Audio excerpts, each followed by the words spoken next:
ಎಲ್ಲರಿಗೂ ನಮಸ್ಕಾರ ಸ್ನೇಹಿತರೆ. ಪುಣ್ಯವಂತರ ಮನೆಗಳಲ್ಲಿ ದೇವತೆಗಳು ಅಥವಾ ದೈವಿಕ ಶಕ್ತಿಗಳು ಸದಾ ನೆಲೆಸಿರುತ್ತವೆ. ನಿಮ್ಮ ಮನೆಯಲ್ಲಿ ದೇವತೆಗಳು ಓಡಾಡುತ್ತಿದ್ದಾರೆ ಅಥವಾ ನೆಲೆಸಿದ್ದಾರೆ ಎಂದು ಖಚಿತಪಡಿಸುವ 19 ಪ್ರಮುಖ ಸಂಕೇತಗಳನ್ನು ವಿವರವಾಗಿ ಈ ವಿಡಿಯೋದಲ್ಲಿ ತಿಳಿದುಕೊಳ್ಳೋಣ. ಆದ್ದರಿಂದ ವಿಡಿಯೋವನ್ನು ಪೂರ್ತಿ ನೋಡಿ. ಅಪೂರ್ಣ ಜ್ಞಾನವು ಅಪಾಯಕಾರಿ, ಏಕೆಂದರೆ 17ನೆಯ ಸಂಕೇತ ಅದೃಷ್ಟಶಾಲಿ ವ್ಯಕ್ತಿಗೆ ಮಾತ್ರ ತಿಳಿಯುತ್ತದೆ. 1ನೇಯದು ಅನಿರೀಕ್ಷಿತ ಮತ್ತು ಹಿತವಾದ ಸುಗಂಧ. ಮನೆಯಲ್ಲಿ ಯಾವುದೇ ರೀತಿಯ ಅಗರಬತ್ತಿ ಅಥವಾ ಪರ್ಫ್ಯೂಮ್ ಬಳಸದಿದ್ದರೂ ಇದ್ದಕ್ಕಿದ್ದಂತೆ ಮಲ್ಲಿಗೆ, ಗುಲಾಬಿ ಅಥವಾ ಶ್ರೀಗಂಧದ ಸುಗಂಧ ಆವರಿಸಿಕೊಂಡರೆ ಅದು ದೇವತೆಗಳ ಆಗಮನದ ಸಂಕೇತ. ದೈವಿಕ ಶಕ್ತಿಗಳು ಸದಾ ಪವಿತ್ರ ಸುಗಂಧವನ್ನು ಹೊರಸೂಸುತ್ತವೆ ಎಂದು ಹೇಳಲಾಗುತ್ತದೆ. ಈ ಸುಗಂಧವು ನಿಮ್ಮ ಮನಸ್ಸನ್ನು ತಕ್ಷಣವೇ ಪ್ರಸನ್ನಗೊಳಿಸುತ್ತದೆ ಮತ್ತು ಮನೆಯೊಳಗಿನ ನಕಾರಾತ್ಮಕತೆಯನ್ನು ಹೋಗಲಾಡಿಸುತ್ತದೆ. 2ನೇಯದು ಬೆಳಗಿನ ವಿಚಿತ್ರ ಕಿರಣಗಳು ಅಥವಾ ಗೋಳಗಳು. ಕೆಲವೊಮ್ಮೆ ನಿಮ್ಮ ಕಣ್ಣಿನ ಮೂಲೆಯಲ್ಲಿ ಬಿಳಿ ಅಥವಾ ಚಿನ್ನದ ಬಣ್ಣದ ಬೆಳಕು ಮಿಂಚಿದಂತಾಗುತ್ತದೆ. ಫೋಟೋ ತೆಗೆದಾಗ ಅಥವಾ ವಿಡಿಯೋ ಮಾಡುವಾಗ ಸಣ್ಣ ಬೆಳಕಿನ ಗೋಳಗಳು ಕಾಣಿಸಿಕೊಂಡರೆ ಅವು ನಿಮ್ಮನ್ನು ರಕ್ಷಿಸುತ್ತಿರುವ ದೇವದೂತರು ಅಥವಾ ದೈವಿಕ ಶಕ್ತಿಗಳು ಎಂದು ಅರ್ಥ. ಇದು ಆ ಸ್ಥಳದಲ್ಲಿ ಶುದ್ಧ ಚೈತನ್ಯ ನೆಲೆಸಿದೆ ಎಂಬುದಕ್ಕೆ ವಿಜ್ಞಾನವು ಒಪ್ಪುವ ಆಧ್ಯಾತ್ಮಿಕ ಪುರಾವೆಯಾಗಿದೆ. 3ನೇಯದು ವಾತಾವರಣದ ತಾಪಮಾನದಲ್ಲಿನ ವ್ಯತ್ಯಾಸ. ಮನೆಯ ಹೊರಗೆ ಎಷ್ಟೇ ಸೆಕೆ ಇದ್ದರೂ ಮನೆಯ ಯಾವುದೋ ಒಂದು ನಿರ್ದಿಷ್ಟ ಮೂಲೆಯಲ್ಲಿ ಅಥವಾ ದೇವರ ಕೋಣೆಯಲ್ಲಿ ಇದ್ದಕ್ಕಿದ್ದಂತೆ ಹಿತವಾದ ತಂಪು ಗಾಳಿ ಅಥವಾ ಒಂದು ರೀತಿಯ ದೈವಿಕ ಉಷ್ಣತೆ ಅನುಭವಕ್ಕೆ ಬರುವುದು ದೈವಿಕ ಶಕ್ತಿಯ ಇರುವಿಕೆಯನ್ನು ಸೂಚಿಸುತ್ತದೆ. ಈ ಬದಲಾವಣೆಯು ನಿಮ್ಮ ದೇಹದಲ್ಲಿ ರೋಮಾಂಚನವನ್ನು ಉಂಟು ಮಾಡಬಹುದು. ಇದು ದೇವತೆಗಳು ನಿಮ್ಮ ಸನಿಹದಲ್ಲಿದ್ದಾರೆ ಎಂಬುದರ ಗುರುತು. 4ನೇಯದು ಪಕ್ಷಿ ಮತ್ತು ಪ್ರಾಣಿಗಳ ಹಠಾತ್ ಭೇಟಿ. ನಿಮ್ಮ ಬಾಲ್ಕನಿಗೆ ಅಥವಾ ಕಿಟಕಿಯ ಬಳಿ ಪದೇ ಪದೇ ಗುಬ್ಬಚ್ಚಿಗಳು, ಪಾರಿವಾಳಗಳು ಅಥವಾ ಸುಂದರವಾದ ಚಿಟ್ಟೆಗಳು ಬಂದು ಕುಳಿತುಕೊಳ್ಳುವುದು ಒಳ್ಳೆಯ ಲಕ್ಷಣ. ಇವು ದೈವಿಕ ಶಕ್ತಿಗಳ ವಾಹಕಗಳಂತೆ ಕಾರ್ಯನಿರ್ವಹಿಸುತ್ತವೆ ಮತ್ತು ಶುಭ ಸುದ್ದಿಯನ್ನು ತರುತ್ತವೆ. ಪ್ರಾಣಿ ಪಕ್ಷಿಗಳು ಮನೆಯ ಒಳಗೆ ಬರಲು ಬಯಸುತ್ತಿವೆ ಎಂದರೆ ಅಲ್ಲಿ ಸಕಾರಾತ್ಮಕ ಶಕ್ತಿ ಅತಿ ಹೆಚ್ಚಾಗಿದೆ ಎಂದು ಅರ್ಥ. 5ನೇಯದು ದೈವಿಕ ಶಬ್ದಗಳು ಮತ್ತು ಗೆಜ್ಜೆಯ ನಾದ. ಮನೆಯಲ್ಲಿ ಯಾರೂ ಇಲ್ಲದಿದ್ದರೂ ಕಿರುಗೆಜ್ಜೆಯ ನಾದ, ಕೊಳಲಿನ ಧ್ವನಿ ಅಥವಾ ದೂರದಲ್ಲಿ ಎಲ್ಲೋ ದೇವಸ್ಥಾನದ ಗಂಟೆ ಬಾರಿಸಿದಂತೆ ಕೇಳಿಸಿದರೆ ಅದು ದೇವತೆಗಳು ನಿಮ್ಮ ಮನೆಯಲ್ಲಿ ಸಂಚರಿಸುತ್ತಿದ್ದಾರೆ ಎಂಬುದಕ್ಕೆ ಬಲವಾದ ಪುರಾವೆಯಾಗಿದೆ. ನಿಮ್ಮ ಕರುಣೇಂದ್ರಿಯಗಳಿಗೆ ಮಾತ್ರ ಕೇಳಿಸುವ ಈ ಶಬ್ದಗಳು ನಿಮ್ಮನ್ನು ಆಧ್ಯಾತ್ಮಿಕವಾಗಿ ಎಚ್ಚರಿಸುವ ಪ್ರಯತ್ನವಾಗಿರುತ್ತದೆ. 6ನೇಯದು ಚಿಕ್ಕ ಮಕ್ಕಳ ವಿಚಿತ್ರ ನಗು. ಮನೆಯಲ್ಲಿರುವ ಸಣ್ಣ ಮಕ್ಕಳು ಅಥವಾ ಹಸುಗೂಸುಗಳು ಯಾರೂ ಇಲ್ಲದ ಕಡೆ ನೋಡಿ ನಗುವುದು, ಕೈಸನ್ನೆ ಮಾಡುವುದು ಅಥವಾ ಮಾತನಾಡುತ್ತಿರುವಂತೆ ತೋರುವುದು ದೇವತೆಗಳ ಸಮ್ಮುಖದಲ್ಲೇ ಸಾಧ್ಯ. ಮಕ್ಕಳು ದೇವರ ಸಮಾನ ಎಂಬ ಮಾತಿನಂತೆ ಅವರಿಗೆ ದೈವಿಕ ಶಕ್ತಿಗಳು ಬೇಗನೆ ಗೋಚರಿಸುತ್ತವೆ, ಏಕೆಂದರೆ ಅವರ ಮನಸ್ಸು ಕಲ್ಮಶವಿಲ್ಲದ ಕನ್ನಡಿಯಂತಿರುತ್ತದೆ. 7ನೇಯದು ಸಾಕು ಪ್ರಾಣಿಗಳ ಅಸಹಜ ವರ್ತನೆ. ನಾಯಿಗಳು ಅಥವಾ ಬೆಕ್ಕುಗಳು ಶೂನ್ಯ ಪ್ರದೇಶವನ್ನು ದಿಟ್ಟಿಸಿ ನೋಡುವುದು ಅಥವಾ ಅಲ್ಲಿಗೆ ಹೋಗಿ ವಿನಯದಿಂದ ಬಾಲ ಆಡಿಸುವುದು ದೇವತೆಗಳ ಉಪಸ್ಥಿತಿಯನ್ನು ತೋರಿಸುತ್ತದೆ. ಪ್ರಾಣಿಗಳಿಗೆ ಮನುಷ್ಯರಿಗಿಂತ ಹೆಚ್ಚು ಸೂಕ್ಷ್ಮ ಗ್ರಹಣ ಶಕ್ತಿ ಇರುತ್ತದೆ. ಅವು ಅಗೋಚರ ಶಕ್ತಿಗಳನ್ನು ಕಂಡು ಸಂತೋಷಪಡುತ್ತವೆ ಅಥವಾ ಗೌರವವನ್ನು ಸಲ್ಲಿಸುತ್ತವೆ. 8ನೇಯದು ಅರ್ಥಪೂರ್ಣ ಮತ್ತು ಪವಿತ್ರ ಕನಸುಗಳು.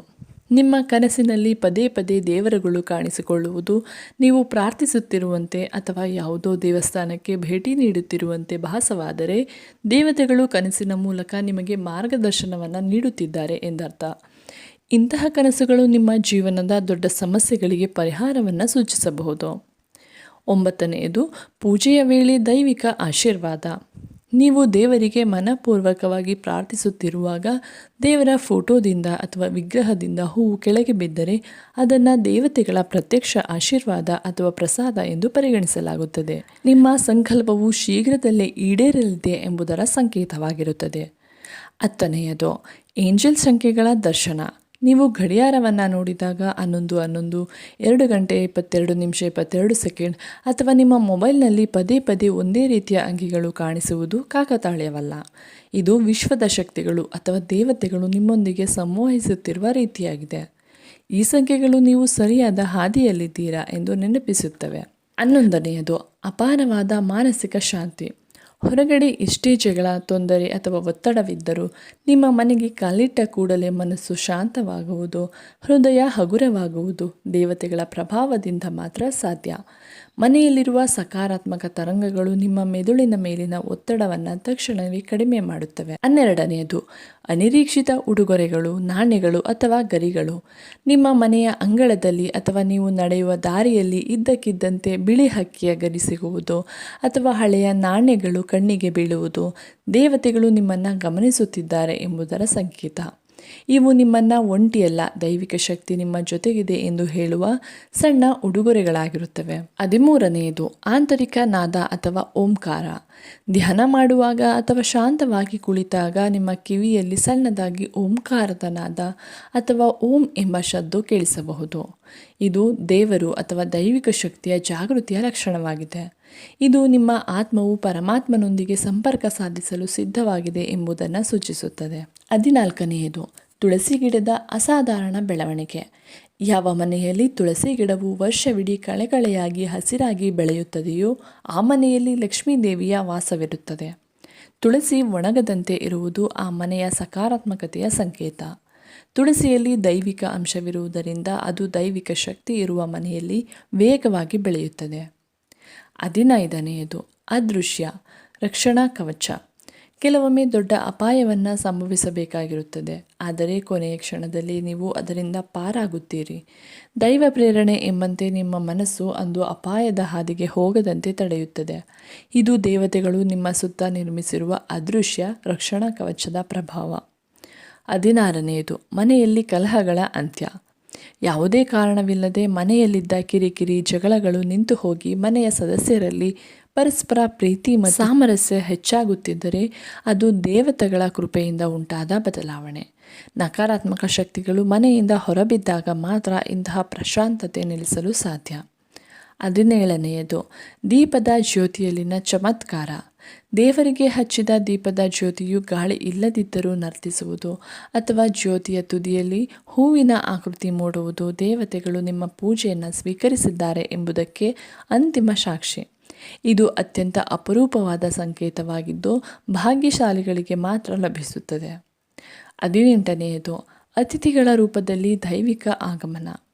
ಯಾವುದೇ ಪೂರ್ವಸಿದ್ಧತೆ ಇಲ್ಲದೆ ಇದ್ದಕ್ಕಿದ್ದಂತೆ ಸತ್ಪುರುಷರು, ಸಾಧುಗಳು ಅಥವಾ ನಿಮ್ಮ ಏಳಿಗೆಯನ್ನು ಬಯಸುವ ಹಿರಿಯರು ನಿಮ್ಮ ಮನೆಗೆ ಬರುವುದು ದೈವಿಕ ಪ್ರೇರಣೆ. ಅತಿಥಿ ದೇವೋಭವ ಎನ್ನುವಂತೆ ದೇವತೆಗಳು ಯಾರನ್ನೋ ಮಾಧ್ಯಮವನ್ನಾಗಿ ಮಾಡಿಕೊಂಡು ನಿಮ್ಮ ಮನೆಗೆ ಶುಭ ಹಾರೈಸಲು ಕಳುಹಿಸಿರುತ್ತಾರೆ. 19ನೇದು, ಕಾರ್ಯಸಿದ್ಧಿಯ ಮುನ್ಸೂಚನೆ. ನೀವು ಯಾವುದೇ ಮುಖ್ಯ ಕಾರ್ಯಕ್ಕೆ ಅಥವಾ ಸಂಕಲ್ಪಕ್ಕೆ ಮುಂದಾದಾಗ ದೇವಸ್ಥಾನದ ಗಂಟೆ ಕೇಳಿಸುವುದು, ಸುಮಂಗಲಿಯರು ಎದುರಾಗುವುದು ಅಥವಾ ಹೂವಿನ ಘಮ ಆವರಿಸುವುದು ಆ ಕಾರ್ಯದಲ್ಲಿ ವಿಜಯ ಸಿಗುತ್ತದೆ ಎಂಬುದಕ್ಕೆ ದೇವತೆಗಳು ನೀಡುವ ಹಸಿರು ನಿಶಾನೆಯಾಗಿದೆ. ದೇವತೆಗಳ ಈ ಶಕ್ತಿಯನ್ನು ಉಳಿಸಿಕೊಳ್ಳಲು ಮನೆಯನ್ನು ಯಾವಾಗಲೂ ಸ್ವಚ್ಛವಾಗಿಡಿ ಮತ್ತು ಸಕಾರಾತ್ಮಕ ಆಲೋಚನೆಗಳನ್ನು ಬೆಳೆಸಿಕೊಳ್ಳಿ. ಈ ಮಾಹಿತಿ ನಿಮಗೆ ಉಪಯುಕ್ತ ಅನಿಸಿದರೆ ವಿಡಿಯೋಗೆ ಒಂದು ಲೈಕ್ ಮಾಡಿ, ಹಾಗೆ ಕಾಮೆಂಟ್ನಲ್ಲಿ ಜೈ ಲಕ್ಷ್ಮೀ ಮಾತಾ ಎಂದು ಕಾಮೆಂಟ್ ಮಾಡಿ. ಎಲ್ಲರಿಗೂ ಧನ್ಯವಾದಗಳು.